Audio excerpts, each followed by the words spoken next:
Alam niyo po, today we are feeling extra grateful dahil sineselebrate natin ang kapanganakan at panganganak na rin ng pinakamamahal nating Mars Iya! Mars Iya!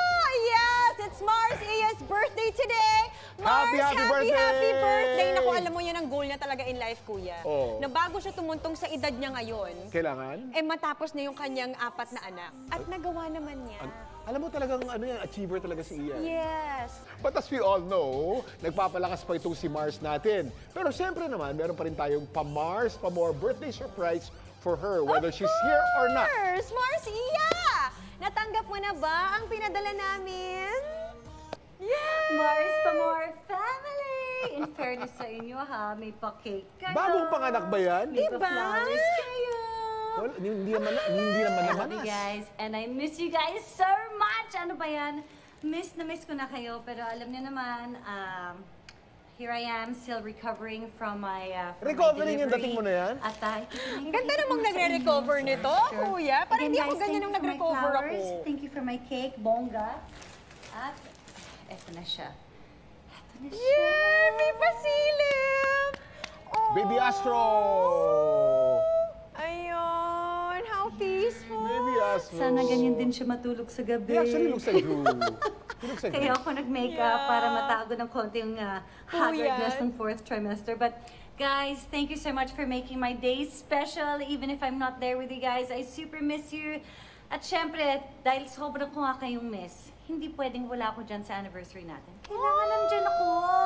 Okay, just give me maybe another day or 2 of rest and I will be with you guys soon. I love you! Thank you, Mars Pamor! Mars!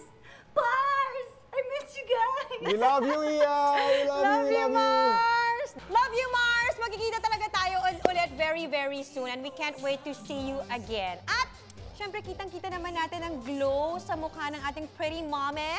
At itong mga bisita naman natin, iba rin ang datingan bilang, kuya, parang ikaw tong mga to. Mga heartthrob daddy, kumbaga. Oh, diba? Diba? Parang ako lang yan. Pero ito na sila.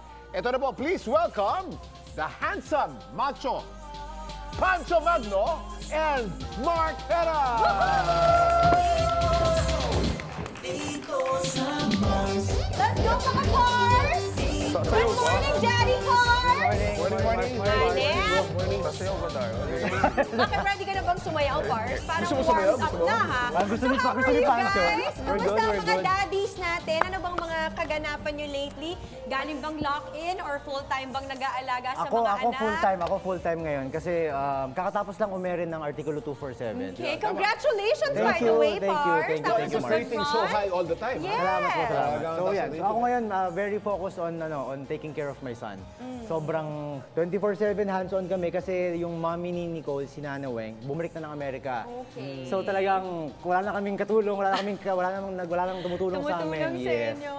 So, yan. Ikaw naman, Pars, Pancho, kumusta? Ito, hindi na kami nagla-lock-in, pero Okay. syempre, yung show, madayang masyadong kailangan kunan for nag-finishing touches kami. So, I'm happy na maganda yung naging mga eksena. Yes! And super excited na ako to Very. spend time with my boy. So, lagi ako nagpa-plan ng trip outside. Sama kami. Oo. Basta outside the city, ganyan. So you're the kind swimming. of dad who likes to travel? Oo. Parang, no? Yeah, That's yeah. nice. Pero ayoko mag-drive. Basta biyahe lang. So, kulang ako si Sky. Okay na, happy na ako dun. Oh guys, ready na kayo for today's show, ha? Alam mo, Mars Camille, kami ng mga bisita natin, hindi lang kami pare-pareho mga heartthrob dad, pero certified proud dads din kami. Yes. Heartthrob na proud pa. diba? Hanip Yes. naman talaga. Sige, pagbibigyan natin yung mga heartthrob dad na yan bilang alam naman natin na Father's Day month pa rin naman Third tayo. Sunday. Yes. Oo, pumasok pa rin tayo. It's our Pero month. isa-celebrate natin yan dito. Pero ang mas gusto kong makita ay kung gaano nga kayo ka-proud bilang mga tatay. At dahil dyan, Pars Mark and Pars Pancho, sa Mars pa more tayo magpapaliwanag. Okay, unang magpapaliwanag si Pars Pancho ng kanyang proud daddy moment. Yan. Let's see. Ayan! Ayan, Dano. Oh, grabe. Oh. Pinag-swimming mo na. Swimming by Alam mo, good na yan, ha? himself. Even my dad, we're very athletic, maano kami sa sports, madali namin nakukuha yung sports. Hindi ko alam na First time lang niyang nag-floater. Okay. And then nagkikik na siya. Sabi ko, Instinctive, no? On his own. Nakakagulat, no? Nagagagar so chinecheck ko yung paa niya. Sobrang like water baby kasi. Yeah. Oh, Daddy I love Mark. it. Yes. Ikaw naman. Okay. Ano ba to? Sa akin, basic lang yata. Basic. Yeah. Hindi basic yan, Mukhang, Brad. mukhang dugyot pa yan ako. Mukha siya ni Nicole. Alam mo, I know, His I know, eyes I know. are Nicole's. Yan ang masarap na. Ay. Naku naman, ang sarap naman yan, Brad. Big feeling Hindi ko na eh. magawa sa Iba, mga anak ko iba yan. yung Ay, wala na, kuya. Wow, thanks guys for sharing your proud daddy moment. Thank you. Okay, so eto naman guys. Uy, kasama pala ako dyan. Oo, kuya. Let's see yours. Oh, Oh, wow. Grabe naman. Grabe mo. That's my son, Jose. Yeah. This was his first solo flight. Ang pinaka-importanteng period kasi sa pilot, ang pinaka-graduation nila, yung first solo. Okay. This was his first solo and the parents have to be there. Sa record ng ng Pilipinas, ang youngest person to go solo was my son. Okay. Kasi 16 pa lang siya eh.